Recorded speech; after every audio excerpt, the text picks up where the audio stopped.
ರಾತ್ರಿ ವೇಳೆ ಫೋನ್ ಸ್ವೀಕರಿಸದ ಸಿಬ್ಬಂದಿಗೆ ಹೇಳಿದಿಕ್ಕಾರ. ಗಡಿಭಾಗದ ಆಸ್ಪತ್ರೆಗಳಲ್ಲಿ ನಾಪತ್ತೆಯಾಗಿರುವ ವೈದ್ಯಾಧಿಕಾರಿಗಳಿಗೆ ಹೇಳಿದಿಕ್ಕಾರ. ಖಾಸಗಿ ಆಸ್ಪತ್ರೆಗಳ ಜೊತೆ ಶಾಮೀಲಾಗಿರುವ ಸಿಬ್ಬಂದಿಗೆ ಹೇಳಿದಿಕ್ಕಾರ.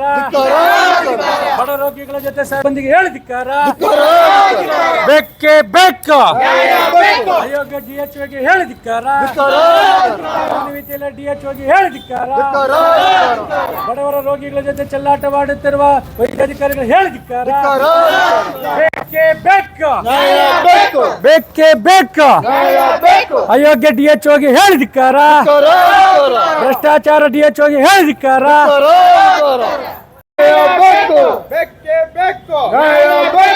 ಸಾರ್ವಜನಿಕರಿಗೆ ಸ್ಪಂದಿಸಿದ ಆಸ್ಪತ್ರೆ ಸಿಬ್ಬಂದಿಗೆ ಹೇಳಿದಿಕ್ಕಾರ. ನೆಪ ಮಾತ್ರಕ್ಕೆ ಇರುವ ಹಾಸ್ಪಿಟಲ್ಗೆ ಹೇಳಿದಿಕ್ಕಾರ.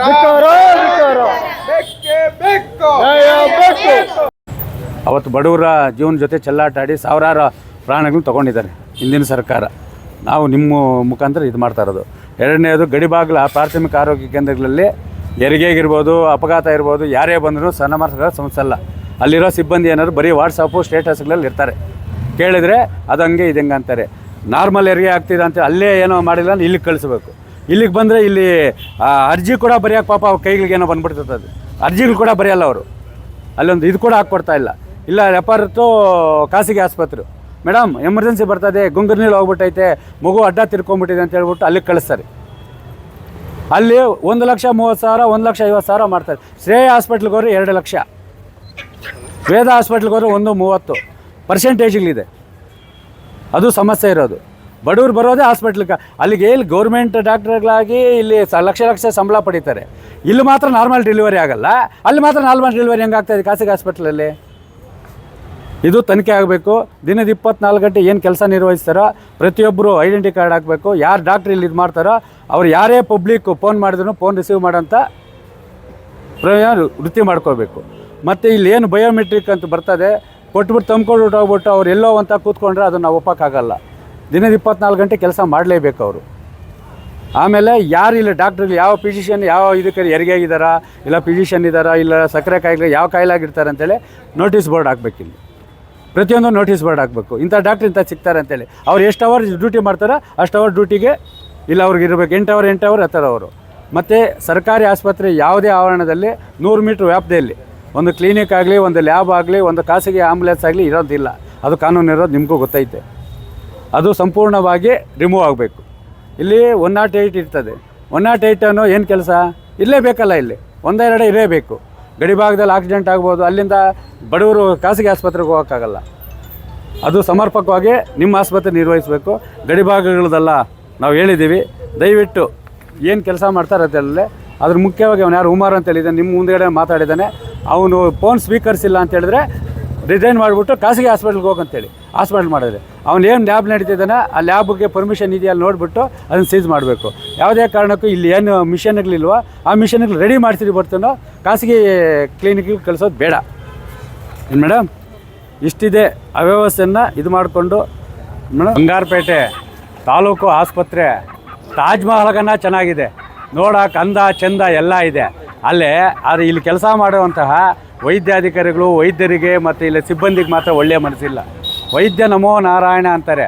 ಆದರೆ ಇಲ್ಲಿನ ವೈದ್ಯರ ಪರಿಸ್ಥಿತಿ ಹೆಂಗಿದೆ ಅಂತ ಹೇಳಿದ್ರೆ, ಇವತ್ತು ಗಡಿ ಭಾಗಗಳಿಂದ ಏನು ಹೆರಿಗೆಗೋ ಇಲ್ಲ ತುರ್ತು ಪರಿಸ್ಥಿತಿಯಲ್ಲಿ ಅಪಘಾತಗಳಾಗಿ ಏನಾದರೂ ಇಲ್ಲಿಗೆ ಬಂದರೆ ಅವರು ಸಾಮಾಜಿಕ ಜಾಲತಾಣಗಳನ್ನು ನೋಡುವುದರಲ್ಲಿ ತಲ್ಲೀನರಾಗಿರ್ತಾರೆ ಅವ್ರ ಮೊಬೈಲ್ಗಳಲ್ಲಿ. ಯಾಕಂದರೆ ಆ್ಯಂಡ್ರಾಯ್ಡ್ ಮೊಬೈಲ್ಗಿರ್ತದೆ ಅವ್ರ ಹತ್ರ 10,000 50,000 ಲಕ್ಷ ರೂಪಾಯಿ ಮೊಬೈಲ್ಗಳಿರ್ತದೆ. ಆ ಮೊಬೈಲಿಗೆ ಕೊಡೋ ಬೆಲೆ ಆ ಬಡ ರೋಗಿಗಳಿಗೆ ಕೊಡ್ತಾ ಇಲ್ಲ. ಇಲ್ಲಿ ಹೆರಿಗೆಗಳಂತ ಬಂದರೆ ಖಾಸಗಿ ಆಂಬುಲೆನ್ಸ್ಗಳ ಜೊತೆ ಒಪ್ಪಂದ ಮಾಡಿಕೊಂಡು ಅವ್ರನ್ನ ಖಾಸಗಿ ಆಸ್ಪತ್ರೆಗಳಿಗೆ ಕಳಿಸಿ ಸರ್ಕಾರಿ ಆಸ್ಪತ್ರೆಗೆ ಕಳಿಸಲ್ಲ ಅವರು. ಖಾಸಗಿ ಆಸ್ಪತ್ರೆಗಳ 1 ಲಕ್ಷ ಆದರೆ 30% ಇವ್ರಿಗೆ, ಅಂದರೆ ಲಕ್ಷಕ್ಕೆ 30,000 ರೂಪಾಯಿ ಪರ್ಸೆಂಟ್ ಆಗಿದೆ. ಇಲ್ಲಿ ಹೆಂಗಾಗ್ಬಿಟ್ಟು ಆಸ್ಪತ್ರೆಗಳಂದರೆ ಕೊಬ್ಬಿ ನಿಂತಿರುವಂತಹ ಈ ಫಾರಮ್ ಕೋಳಿಗಳ ಥರ ಆಗ್ಬಿಟ್ಟೈತೆ.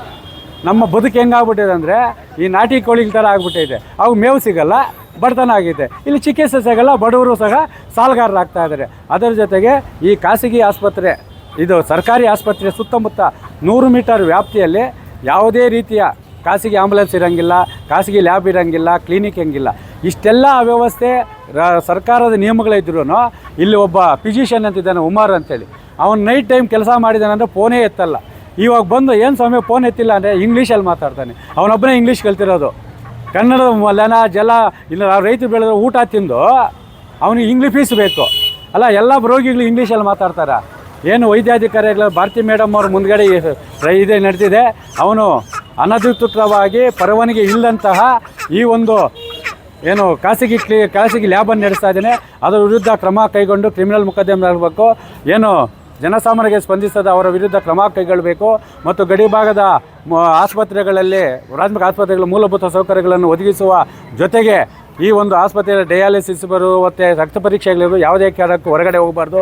ಮತ್ತು ಖಾಸಗಿ ಆಂಬುಲೆನ್ಸ್ಗಳನ್ನು 100 ಮೀಟರ್ ವ್ಯಾಪ್ತಿ ದೂರ ಇಡಬೇಕು.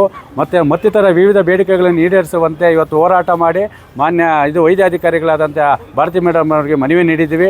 ಇದಕ್ಕೆ ಸಂಬಂಧಪಟ್ಟಂತೆ ಕ್ರಮ ಕೈಗೊಳ್ಳುವ ಭರವಸೆ ನೀಡಿದ್ದು, ಕ್ರಮ ಕೈಗೊಳ್ಳದೇ ಇದ್ದರೆ ಖಂಡಿತವಾಗ್ಲೂ ಮುಂದಿನ ನಮ್ಮ ಹೋರಾಟ ಯಾವ ರೀತಿ ಇರ್ತದೆ ಅಂದರೆ ಏನು ಕೋಳಿಗಳು ಕುರಿಗಳು ಎತ್ಕೊಬರಲ್ಲ, ನಾಯಿಗಳು ಸಮೇತ ಎತ್ಕೊಂಬಂದು ಈ ಒಂದು ಆಸ್ಪತ್ರೆಯಲ್ಲಿ ಅವ್ಯವಸ್ಥೆಯನ್ನು ಸರಿಪಡಿಸುವ ಹೋರಾಟ ಮಾಡುವ ಎಚ್ಚರಿಕೆ ನೀಡ್ತಾ ಇದ್ದೀವಿ. ಬಗ್ಗೆ ಅವ್ಯವಸ್ಥೆಯ ಬಗ್ಗೆ ನಮ್ಮ ನಾರಾಯಣಗೌಡರು ರೈತ ಸಂಘದ ಅಧ್ಯಕ್ಷರು ಸುಮಾರು ಬೇಡಿಕೆಗಳನ್ನು ಇಟ್ಟಿದ್ದಾರೆ. ಅದನ್ನು ನಾವು ಖಂಡಿತ ಸರಿಪಡಿಸಿ ಮುಂದೆ ಆ ಥರ ನಡೆಯದಂಗೆ ನೋಡ್ಕೊಳ್ತೀವಿ. ಉಮರ್ ಸರ್ಗೆ ನಾವು ಒಂದು ಲೆಟ್ರ್ ಕೊಟ್ಟು ಅವರಿಂದ ಸೂಕ್ತ ಸಮಜಾಯಿಷೆಯನ್ನು ತಗೊಂಡು ನಾವು ನಿಮಗೆ ಅದರ ಬಗ್ಗೆ ಮಾಹಿತಿ ನೀಡ್ತೀವಿ. ಮತ್ತು ಮೇಲಾಧಿಕಾರಿಗೂ ಕ್ಲಿನಿಕ್ ಬಗ್ಗೆ ಮತ್ತು ಲ್ಯಾಬ್ ಬಗ್ಗೆ ಲೆಟರನ್ನು ಶಿಫಾರಸು ಮಾಡ್ತೀವಿ.